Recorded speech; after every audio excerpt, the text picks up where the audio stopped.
Hello and welcome to another episode of Moose's Gear Goo Review. I'm Moose, and today I got a knife review, and that is of this guy. This is the Spyderco Efficient. Spyderco Efficient. Alright. So let's get into some specs on this guy and see what's up with it. So here, I'll set it in this little thing. Alright, so Spyderco Efficient. Overall length is 7 inches. The blade length is 3 inches. The blade thickness is 0.12 inches. The handle length is basically 4 inches, and the handle thickness is just under half an inch thick. The weight on this guy he's kind of a chunky one, 4.1 ounces. And yeah, so let's take a look at this guy, and I'll tell you right off the bat, if you're just trying to see if I like it or not, I don't really like it. So yeah, there. Hopefully you didn't have to sit through too much. It's not my top Spyderco recommendation at all.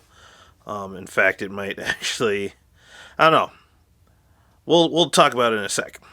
All right, so starting with the blade, it's a little smudgy. It has a really nice kind of polished satin finish on it, so it will take up smudges and fingerprints pretty easily. But it's kind of Kershaw or Spyderco's well-recognized leaf-shaped blades, flat ground, plain edge blade, an ever so slight continuous curve, very, very shallow though, very minute.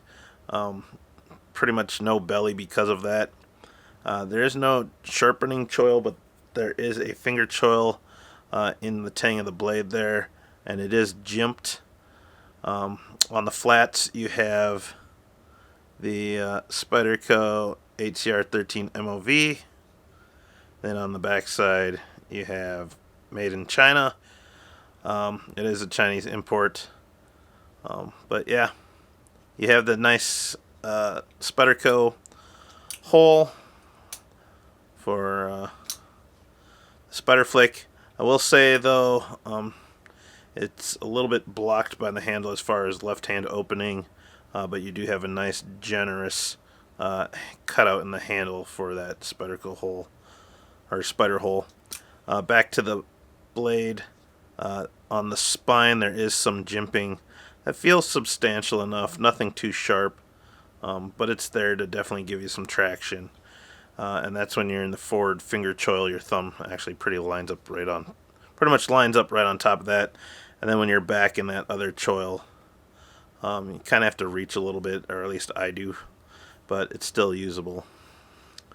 Okay, moving into the handle, we have, their typical G10 black scales over stainless steel liners, and there is a really substantial stainless steel backspacer too, and that's probably what adds a majority of the weight. As you can see, the liners are actually pretty thick as well, which is good for if you're concerned about a liner lock. This is a liner lock, and that just helps you know that when the lock is engaged, it's a solid piece of steel, and it shouldn't fail on you. So yeah, it does have silver hardware. All the liners and backspacer are satin finish. The pocket clip is satin finish with the Spyder logo stamped into it. This is a 2-position pocket clip, so left or right hand carry tip up only. There is a tubed lanyard hole as well. And yeah, nothing much to say about it. Pretty simple, basic knife. This does fall into their budget line as far as like being in there with the Tenacious and such. So it's pretty much really similar to all those, though I feel that the Tenacious personally has better ergonomics, and that's my biggest kind of ding on this knife personally for me. They have this huge exaggerated cutout, which makes it easy to disengage the lock, as well as compensate for the cutout in the knife compared to the other side. But because of that, for whatever reason, this the spine of the knife stays flush with the handle. I think is what they really wanted it to look like, and I feel this is would be a similar problem on knives that do that. But I don't like having this center choil recede in deeper than the rest of the knife. So it makes sense when you're grabbing it back here and your forward finger, your pointer finger is in there. But to me, it's just kind of an awkward feeling when I bite up into that forward choil, because now instead of my hand staying flush, my finger has to drop into that choil, and it just makes it kind of weird. So as you can see there, here's my fingers flush.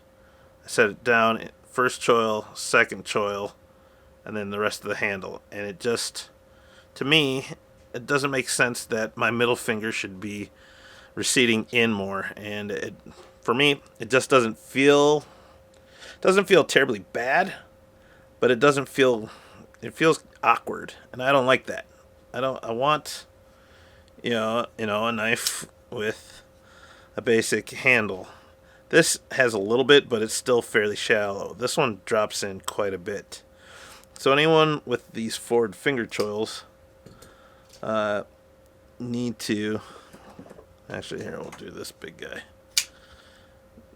They need to see that you want to try to keep that flush. That's what makes it the most comfortable, at least in my mind. When it's over exaggerated like this, I don't really like it. So I guess, yeah, that's just me though. If you agree, you can comment down below. If you think I'm being nitpicky, well, then I am, but personally, I don't like it being that deep. I wish it was a little bit more shallow, so it'd feel a little bit more natural in the hand. Other than that, it cuts just fine. Cuts similar to the Tenacious. Spyderco's leaf-shaped blades and the flat grind works well. The other ding is it's just heavy. That stainless steel backspacer and putting it over 4 ounces, especially when you're used to, lighter knives that weigh next to nothing, around 2 ounces. This is a big chunk, and it weighs me down. But nevertheless, for the price, I don't know. I don't know if I could justify wanting to buy one of these, but we'll get into it. So let's comparison it with some of these others. Got the Spyderco Para 3 lightweight.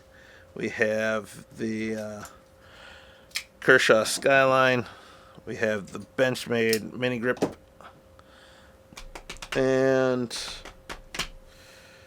so I don't know. We'll just throw in a Swiss Army knife hiker. So comparison-wise, you can see how thick and wide the blade is. The bulb of the handle, I'll call that, is pretty thick.